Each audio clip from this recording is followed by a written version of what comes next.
E o presidente Donald Trump vem apostando aí todas as suas fichas na revelação OVNI para conseguir ser eleito presidente dos Estados Unidos. Ele que em todo programa que comparece agora na TV, quando perguntado, ele fala abertamente sobre o assunto, que entrevistou pilotos que viram OVNIs, etc. E além dele também o vice-presidente, o candidato J.D. Pence, senador, também tem dado declarações sobre o assunto nos comícios, falando que é fascinado sobre o assunto. E o próprio filho do Trump, que é o Trump Jr., entrevistou recentemente o Luiz Elizondo, ex-diretor do Programa de Investigação de OVNIs dos Estados Unidos, onde falou que perguntou ao pai dele sobre se tinha conhecimento de informações sobre OVNIs, etc. E o Elizondo, inclusive, que foi perguntado pelo próprio filho dele o que ele achava de um próximo escritório, numa administração do Trump, um escritório, um gabinete de pesquisa de OVNIs. Então, para vocês verem o nível que chegou a campanha do Trump para poder usar isso como um trunfo, tendo visto que o povo americano, mais da metade da população, tem interesse em OVNIs e quer mais transparência sobre o assunto. Então, vou colocar aqui um vídeo para vocês que mostra um compacto que eu fiz sobre as últimas declarações aí do Trump, do vice-presidente dele e do próprio filho do Trump sobre o assunto. I think that might be a question that I get more than any question. It is the craziest thing. So we have that so-called area, they consider it like a sacred area. Mm-hmm. And I will say this, I don't think I'm a believer, but I've interviewed pilots that look, I like Tom Cruise, but better than Tom Cruise. The blonde crew cuts, the Hulk, and this, yes, sir.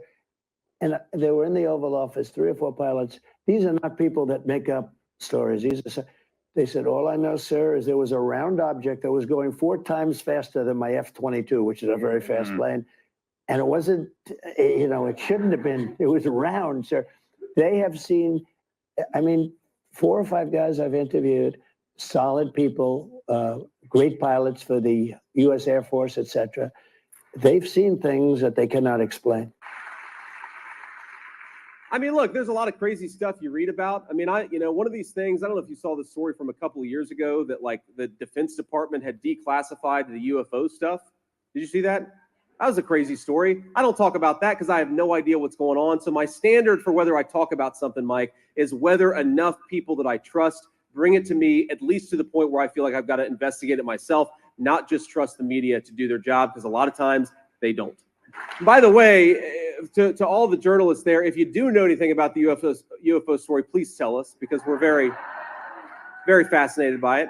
Because there have been presidents that have been kept in the dark deliberately on this topic. Yeah, well, okay, so I was going to ask you about that. Who knows what and when? Because, I sort of, the precursor to this show, just during the 2020 campaign, I did a show with my father, and asked him about that. That was the only thing I actually wanted a real, hey, what do you, and he sort of looked at me and laughed like it was like you just sort of blew it off. But it seems like there's a lot more out there, and who has the right to actually know that? It seems like they would have probably kept him in the dark. Maybe he's just, playing coy with me. Maybe he does actually know.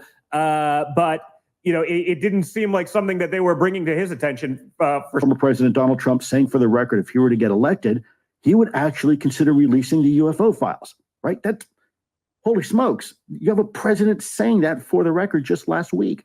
It's the worst kept secret at this point, because pretty much everybody in the military knows about it. They've encountered these things. We have very, very high fidelity videos. Look, I'll be honest with you. Your father was one of the first elected officials to ever publicly take this topic seriously. And there's a lot of men and women in uniform right now that are very, very grateful for him being courageous and taking the first step. Look, I got to tell you, he's going to be remembered in history very favorably for that alone.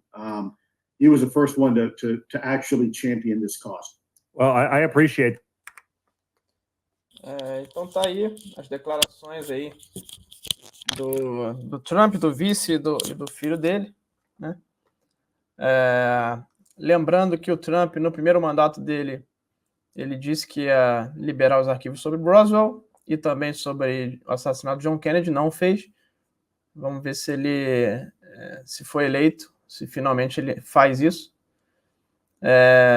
Lembrando que a adversária dele, que é a Kamala Harris, na última vez que foi perguntado o assunto, deu uma risadinha, desconversou.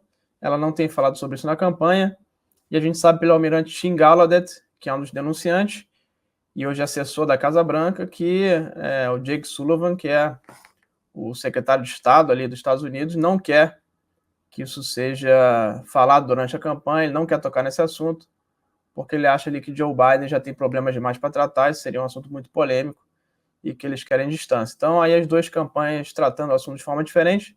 Evidentemente, o candidato favorito para a revelação OVNI continua sendo o Trump aí, pelas atitudes mais abertas em relação à adversária Kamala Harris. É isso. Um abraço e até a próxima.